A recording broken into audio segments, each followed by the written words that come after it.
ప్రతి 30 సంవత్సరాలకి బతుకు తాలూకు ఆలోచన మారుతుంది. సినిమా వాళ్ళు దాన్ని ట్రెండ్ అంటారు, వ్యాపారవేత్తలు ఫ్యాషన్ అంటారు, రాజకీయ నాయకులు తరం అంటారు, మామూలు జనం జనరేషన్ అంటారు. కానీ ప్రతి జనరేషన్లోనూ ఆ కొత్త థాట్ని ముందుకు తీసుకెళ్ళేవాడు మాత్రం ఒక్కడే వస్తాడు. వాడిని టార్చ్ బేరర్ అంటారు.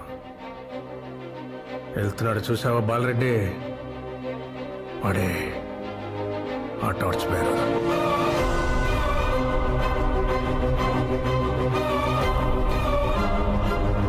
But for a change,